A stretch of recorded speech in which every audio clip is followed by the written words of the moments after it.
All right, so we have about 15 minutes for our question and answer session, and I would like to invite you to now, come up with your questions over there. If you can wait for the mic, that would be great. It's just a comment, it's not a question, just leading on from Professor Terence's talk. Some people here might not be aware of the Look Good, Feel Better project that runs. So people get trained in, people that work in the cosmetics application industry, they get free cosmetics to use on patients in hospitals who might have hair loss from chemotherapy, etc., or facial disfigurement, and they put their skills to use, training the patients how to apply makeup to conceal lack of eyebrows, lack of eyelashes. Is there a question, comment? No, just a comment. Right, a comment. Okay, so great cosmetic industry charity. Look great, feel better. Okay, so we have anybody else? Bill?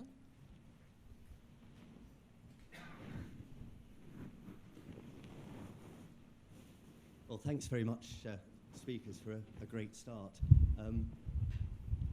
First comment, I was really pleased to see something about my old company Unilever coming up. But anyway, that's another matter. One for you. But this I think, is a question for Mark and Rod, really. We heard about the positive roles of enzymes and the problems that happen when they degrade. We heard about the negative effects of bacteria in diseases and things like that. I just wondered, are there any positive roles for bacteria and training of bacteria and things like this in skincare? Do you want to? Yeah.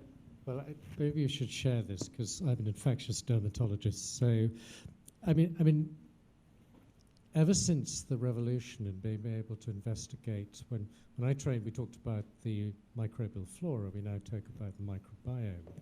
And there's a huge amount of interest as to what part of it is helpful and what part of it isn't. And what's become very clear is that in some diseases, eczema would be a good example. When you disturb that and you get more of one bacteria than another, that actually just removing that abnormal bacteria is not sufficient to address the problem. So I think we're only at the beginnings of understanding this. And the other issue is understanding why, although we're swarming with bugs all the time, we actually ignore it, or we're programmed to ignore it. Whereas increasing numbers of skin diseases, acne, rosacea, and others, are all about why the body suddenly inappropriately begins to form a reaction to it. So I don't know whether you... Yes. Yeah. So following on from that, we've just started a funded PhD to work on the skin microbiome with immunologists, and really the focus being on because there's a lot of hand waving about the skin microbiome. We all know it, isn't it? And there are some studies out there, but what does it mean? How does it relate to cosmetic companies in terms of actually the personalised approach to to what we put on our skin? And there's data in the literature. Not really sure how coherent it is in terms of working with each other, and in terms of, as Rod was saying, you're removing one. It's not just a subtractive approach, and that's where the complexity is. And so you really need to kind of go from bottom up rather than top down on that. And so I think what you need to do is you need to have a level playing field. You need to have some overlap between studies, where you can actually get a leverage of one study with another. So actually, rather than it being at the minute where you've got a publication of isolated findings, which you don't know what they mean because there's no standard by which to compare like with. I think that's the issue. But certainly it's important. Otherwise, there wouldn't be the interest to get the funding and everything else in the publications. But actually, at the minute, it's walking into a room and just describing a few of the items in that room without actually putting everything else into context. Okay, yeah. to some extent the gut has taken precedence. I mean, there's been a literature now for about 20 years on the importance of putting the right bacteria into the gut. And I think we in dermatology are beginning to follow that and note it. Thank you. I'm going to use my privilege of being a chair of this session to ask my own question.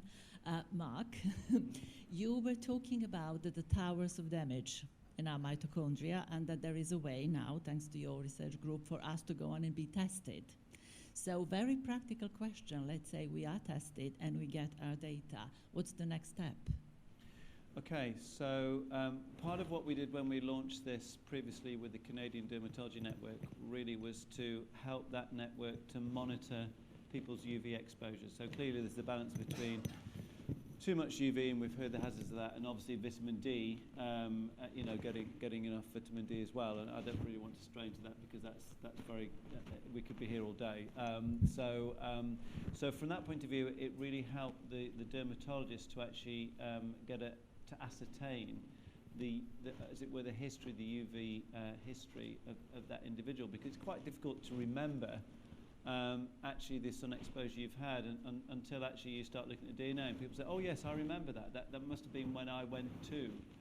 And I think if you put that then into context with age, skin type and everything else, then you can actually work with that individual's lifestyle. And often within North America, there would be a kind of an aspect of working with the individual in terms of certain cosmetic ranges or things like that. But actually, so you can say, well, I would wear this, try this, and if you try that, then actually they come back and you see a decreased damage or something like that. Then you actually say, well, actually, you're following the correct regime, rather than actually if you say to somebody, do this, and you've got no biomarker or anything else, you haven't really a clue apart from their own feedback and educational Exactly. tool. It gives you an independent marker to see how they're doing. So how close is that technology to people being able to use it more widely? I suppose it's very expensive now.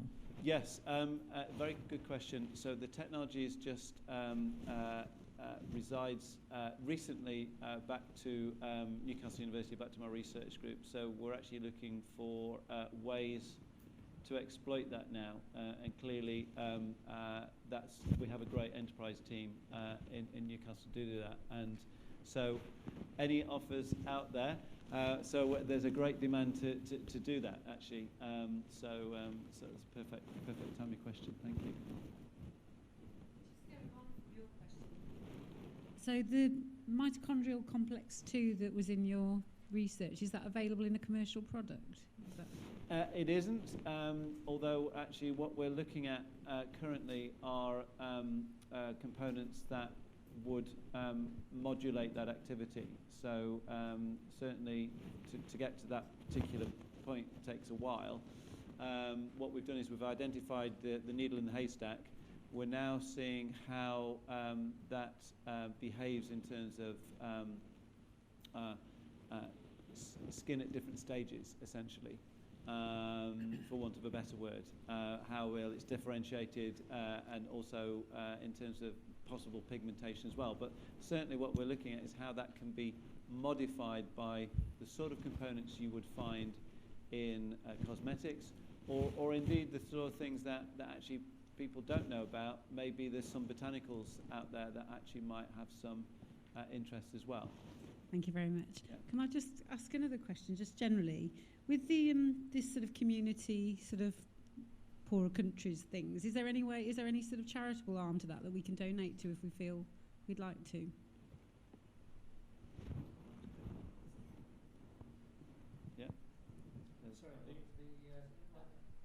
Yeah. Yeah. I think this is working. I mean, yes, the International Foundation for Dermatology, for instance, has a website. You need to Google in all those words. If you put in IFD, you'll get to some strange website. But International Foundation for Dermatology. But within that, you'll find also links to some of those other website addresses, like the World Albinism Alliance, which again has there's a link to that website. There are others. There's another great charity called Under the Same Sun, which is based in the UK, which that does work on albinism. And in the charity that Paul was talking about, you want to go to Footwork, which is it will give you a link into all the podoconiosis websites. So there are quite a lot. If you use that website, just put Footwork and then podoconiosis, because otherwise you get to a pop group. And if I'll put in a personal plug. So if you're interested in, just making a personal connection today with me at the front, and then something which we started 6 years ago in Ethiopia, then if you Google Skin Health for All, with no spaces in between, you'll get to a My Donate page, which, so Skin Health for All is a charity I set up 5 years ago, and it basically just acts as a conduit for giving to helping those 3 million people in Ethiopia with podoconiosis. Thank you. I just wanted to give you an opportunity to plug in, and it was one of my questions actually. You know, what can we as general public, what can we do really to make an impact?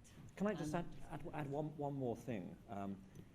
That I'm biased clearly, but I can personally think of no purer translation of giving into aid, because in general skin disease can be fixed with very simple materials: water, soap, petrolatum, Vaseline, care, and usually not many expensive drugs. And so in terms of, it's terrible to think in terms of value, but in terms of simply the number of humans you can help with the least amount of cash, skin disease every time for me. Okay, we have just a couple of minutes for maybe one or two more. Can I ask a question? Yes, you can ask questions. Yeah, well, so I know it seems to me that immunosurveillance for getting rid of byproducts is slightly being forgotten these days. And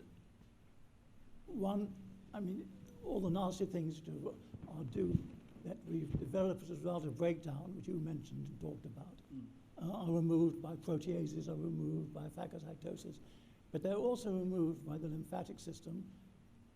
Years ago, I did studies of the relationship with the elastic fiber to the lymphatic system, and with Al Kligman's help, we did a study showing that retinoids improve lymphatic function. What I did notice that all your diagrams and listings never mention the lymphatics. And this is characteristic of the whole of science and medicine, that the lymphatics remain a very neglected tissue. They're very important. They are there in the skin, but no one ever draws them in. Okay, can I so that's a great question. I'm not going to answer the question directly, but what I am going to say is actually add to what you've said, is the fact that there are systems that are designed within the cell also to get rid of things. I'm thinking of a process called autophagy or mitophagy, which is autophagy essentially means to eat oneself, right? So what happens is the fact that actually there are junk parts of the cell which actually are of no use are actually destroyed by something called autophagy, and the mitochondrial components by something called mitophagy. And actually this is actually quite a hot area now, and it's kind of ignored before. So in other words, what can we be doing about the recycling system within our cells and how those work? Because actually if they work too hard or they don't work hard enough, can actually lead into aspects of aging, but also cancer as well in all our cell types. So I would add actually that may be that's a great observation. I agree with that. But actually, the recycling system within cells has been previously ignored, but has now got a lot of of interest. So maybe downscale to the lymphatics. Anyway, Paul. Well, I obviously feel the need to respond because my diagrams have been. But Terence, you'll remember that I found you because of lymphatics. So this is a true story. So I developed a bit of an obsession with the lymphatic system in skin. And there's not many names in the research of skin lymphatics, and Terence Ryan, Peter Mortimer, Neil Pillar are names which will pop to the top. And so I ended up working with all of them, and cold called Terence and he invited me to his house in Oxford, and we had a very pleasant afternoon with his wife Anne making tea and sandwiches, and so I'd remind you, Terence, that my interest and my association with you started with lymphatics, sir. So I'm very interested in lymphatics. Okay. On that But note, start including some illustrations which have lymphatics in them. right, so Yes, we're I going to will. leave it for, during the lunch break. So having done the skin-covered aspects of the skin, we are going to go into clothes and finally into the interaction in the afternoon. So in interesting times ahead. Now we have a lunch break, which is just above an hour. Can you please, no, it's 1:30, let me just get this right. We start at 1:30 here, our second session, so please be back. Lunch is just next door. Now,